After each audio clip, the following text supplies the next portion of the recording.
We had a major but unexpected trade go down yesterday with Jrue Holiday on his way to the Portland Trail Blazers. What are the implications for the Trail Blazers and the Boston Celtics after that move? We're going to talk a little bit about that. Plus, the Cleveland Cavaliers reportedly offered Darius Garland for Kevin Durant. We're going to talk a little bit about that. And plus, rumors around the San Antonio Spurs and the Miami Heat's focus on the eve of draft day. We'll talk about all that and more right after this.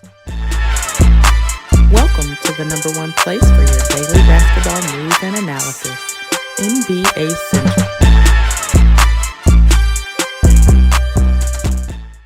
What's going on, basketball fans? Welcome to another episode of NBA Central, your number one spot for everything basketball related. I'm the host, Herro Hayes, but more importantly, you guys can follow the channel at NBA Central Pod on every social media platform we happen to be on.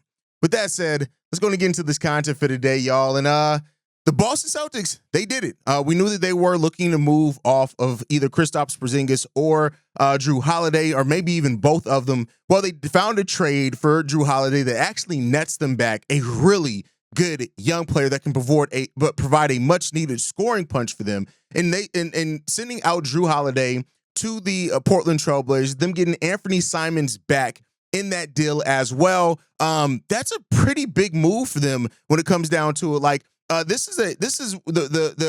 attempting to get beneath the second tax apron, which I think everybody understands. That's what the Celtics are looking to do, especially with Jayson Tatum expected to miss most of the season. So, they really aren't in a place where they are trying to, have the high luxury bill that they had before, right? They're trying to come down off that a little bit, trying to, mitigate their finances some. If they would have returned everybody, they would have had a $500 million overall salary when it came down to it. Plus, when you count in the luxury tax payments, so this now still puts them above the second tax apron. They're still $15 million above the second tax apron. I want to be clear there, right? So this did not clear them at being below the second tax apron, but they are getting Anthony Simons back at a time where Anthony Simons is an expiring contract at the end of this season, right? So they can make a decision to re-up on how much further they're going to be able to get under the second tax apron. But Anthony Simons is 26 years old. He's 1 year younger than Jayson Tatum, 3 years younger than Jaylen Brown. And so because of that, you have those guys that could be on similar,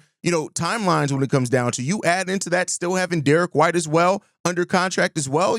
Derek White's 31, though. You have added a nice offensive firepower now to your team. Now, I want to be clear here. You're not getting, there's nowhere near the defense that Jrue Holiday provided, even with Jrue Holiday on a little bit of a downslide. He's still a much better defensive player, but Jrue Holiday was 35 years old, right? And so it is fair to question how much gas he has left in the tank after the Celtics gave him that deal. And now you come off of that, right, for the Boston Celtics. And this isn't a bad deal at all when it comes down to it. They had to attach draft capital to get it done when it come down to it. It is what it is there, but I don't look at this as like a bad move at all for the Boston Celtics. If anything, this is a great move considering that the Celtics, that everybody knew that they were looking to move off of Jrue Holiday. And you're still able to get a player back like Anthony Simons, right? It's great when it came down to it.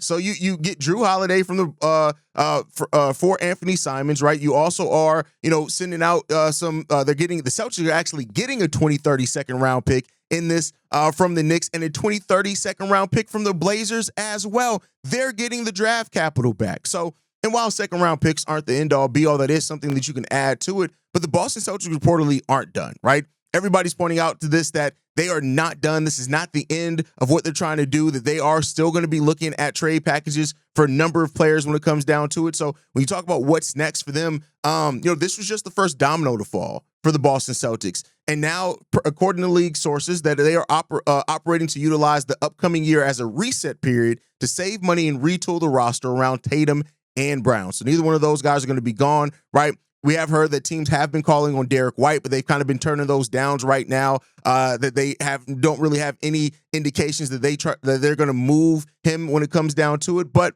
we'll see what happens, right? It depends on what type of package and things are offered back when it comes down to it. But they're still on the trade market looking for trades for Kristaps Porzingis. And if they can make a similar one to this, doesn't have to get the young talent back like an Anthony Simons, but if they can make another move like this where they're gaining and stacking some assets, we'll see what happens. They are engaged in trade conversations with several teams in regards to Kristaps Porzingis reportedly, and they're going to try to figure that thing out and get Porzingis moved when it comes down to it. So, and that came from Brett Siegel. So they're still engaged in trade talks. The Boston Celtics are not done. They are looking to reset that roster, retool the roster around Tatum and Brown. That way, once Jayson Tatum is fully healthy, we still don't know what's going to go on with Jaylen Brown and his injury, things like that. But we'll see what happens when it comes down to it. There is belief that the Boston Celtics, their 28th pick in the 2025 draft, they do plan on holding on to that as well, or they can include that in the move to get off Porzingis, depending on how it comes down to it. So overall, you get off of Jrue Holiday's $32 million salary, and now you find a place on what you're going to do with Anthony Simons going forward, but you have a nice young player in here as well, at least for next season. And we'll see what the future does hold there. But from this trade, which was kind of unexpected and does kind of signal the Portland Trailblazers may be kind of more focused on giving a real effort to get into the playoffs this year. And if they do, hats off to them. Scoot Henderson is a player that I don't know if this hurts or helps Scoot, right? Like, is Jrue Holiday in to start in the backcourt, or is he there to kind of help supplement? We'll see what happens when it comes down to that. But from that trade on to another one that kind of surprising that came out late last night is that the Cleveland Cavaliers actually offered Darius Garland in a Kevin Durant trade that was ultimately turned down. But that is crazy. Now, listen, I've been someone that I've said multiple times, I think Cleveland should keep the roster the same. Yes, their season ended disappointingly, but it ended via a team that eventually made the finals. Also, you weren't fully healthy in that series as well either, right? And Darius Garland, I think you deserve one more run. I think you got all these guys locked in, especially in the Eastern Conference that's going to be weaker, right? Keep these guys together, see what you can do next season, and figure it out and hope that you have better health. But I can also acknowledge that, hey, the Cavs maybe wanted to go all in on this one. That's just, again, I didn't expect the Cavs to be interested, and we really hadn't heard much about the Cavs even being interested in it. Now, the Suns did not bite on that when it comes down to it. It is what it is, right? Darius Garland and with Devin Booker, I do think could be a very dynamic scoring backcourt. It's not as small as like one with him and Donovan Mitchell, but I'm sure that, the Suns in getting the 10th pick back, getting, even Jalen Green back, who's younger, still a scoring guard. You got Dylan Brooks too. They made the move that they felt was best for them with the draft capital, and it is what it is there. But now this makes me wonder, like, is Darius Garland more available than initially thought on the trade market this offseason? Or was it just they wanted to make their shot at Kevin Durant? That was their shot at it. They missed, and now they're going to double back and see. But this is a team in the Cavs that a lot of people have said that there is more going on with the Cavs, right? Like, is this pitch more of a thought that the Cavs are not in a place right now where they are as sold on their roster, that they are looking to make moves if you can get another star in here that maybe can provide more balance to your roster overall? And we'll see what happens with that one, right? Now, are the Cavs focused on refocusing around Garland, Mitchell, Evan Mobley, and Jared Allen with the role players that they have there? Or are they looking to use some of their assets, and maybe even a Darius Garland, to make a swing for another player?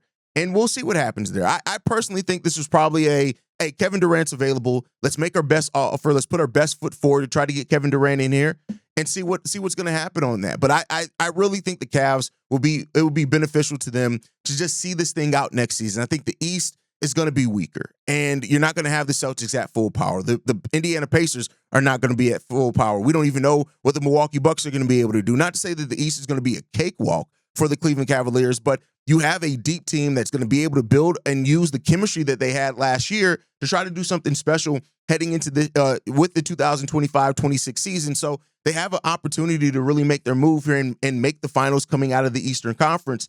So we'll see what happens here. But I won't lie and say that I was not shocked to hear that they threw Darius Garland out their youth for a player of his age. Hey, man, that would have been a hell of a swing. So we'll see what happens with the Cleveland Cavaliers going forward. Let me know what you guys think down below, though. Do you think that the Cavs should keep their roster the same as I do? Or do you think they should be being more aggressive to see what they can get out there for some other players? Let me know what you guys think on that down below. With that said, let's go ahead and get into the next topic, man. Brett Siegel has been talking a lot, as all the insiders are talking a lot about. And it seems like that according to Michael Soto and Brett Siegel, that the San Antonio Spurs are planning to focus on Yabusele coming out of free agency next year. Now, keep in mind, this is a guy that, Yabusele played with the 76ers last year after having a really good international outing, right? He was the 16th overall pick in the 2016 draft. He returned last season. The averages were pretty good. 10 points, 5.6 rebounds, 2 assists per game. He shot the ball 50% from the field, 38% from three-point line, and 73% from the free throw line. Those are really, really good numbers for a player like Yabusele, right? Now, the question when it comes down to it is that he started 43 games for the 76ers last year, and now what is his future going to be? Now, if the Spurs are looking to pair him with Wemby, that actually makes a lot of sense as they've played together before on international teams and came down to that when it comes down to it. So I do think that Yabusele could earn a role on this team, and it does kind of make sense if the Spurs are now shifting their focus from making the big swing for like the Kevin Durant, the Giannis Antetokounmpo, to just make a move that makes some sense for their roster. But when you look at what they already have there as far as big man depth, they have Jeremy Sohan, they have Harrison Barnes, they have Keldon Johnson that can give some forward depth there. So you see what happens when it comes down to it. But I do think that the Spurs that have enough room to sign a Yabusele to this team could provide some much needed front court depth and make some sense for this team. This is kind of the first that we've heard on kind of what their kind of gears are shifting towards now with Kevin Durant no longer an option for them. But let me know what you guys think on that down below. Now, the Miami Heat, last topic before we get up out of here for today, at least for this time, for the last topic is that the Miami Heat are reportedly focusing on, with their draft selection, to get Walter Clayton Jr. from Florida with the 20th overall pick. Now, I think for a team that needs a point guard and that has veterans on that team, I think that Walter Clayton makes a lot of sense for as a Miami Heat type pick and type player. I think that he makes sense there. I think that this is somebody that just makes sense. He's a scoring threat, right? He can do a little bit of everything when it comes down to it. This comes from Brett Siegel that says this: the Miami Heat are said to be valuing experienced prospects in the 25 NBA draft that can provide an instant impact on the court rather than youthful projects with long-term upside. As a result, Walter Clayton Jr., who just led Florida to a national championship, can become the Heat's point guard next to Tyler Herro in the backcourt. After missing out on trading for Durant, Miami needs to prioritize finding scoring threats next to Herro and Bam. Outside of Herro, the Heat don't have another lead playmaker in the backcourt, which makes Clayton a high upside pick for Pat Riley. Clayton has gained momentum among league personnel in recent days. Walter Clayton fits exactly what, and not because he played in Florida, but he fits exactly what the Miami Heat need at that point guard position. We know that the Miami Heat are not afraid to put those experienced college players right in a position to be able to start right away. He's a dynamic scorer. He finishes. He's really good with the ball in his hands as well, and he doesn't back down. This is a tough player. At 6'2", a little bit of an undersized player, but he's not somebody that shies away from contact or physicality. I like him a lot. He led the Gators to a title. That's the type of pick that if he's going to be there for the Miami Heat at number 20 and they end up picking him, I think they got a guy that fits their culture, fits what they need, and could end up being the starter for them right away. Let me know what you guys think on Walter Clayton Jr. being somebody reportedly that is at the top of the Miami Heat's draft board. Let me know that down below. But that's it. That's our time for today. At least for now, I do expect to have to do another video today because there's a lot of movement around the NBA. Y'all stay in tune with this. You can follow us at NBA Central Pod. You can send us any feedback, questions, comments, concerns, NBA Central Show at gmail.com. And then lastly, if you want to leave a text message and our voicemail for the mailbag, the number to do so, 773-270-2799. We're the #1 spot for everything basketball related. I'll see you guys the next time I need to make a video. Probably today. Peace, y'all. This has been a presentation of the Break Media.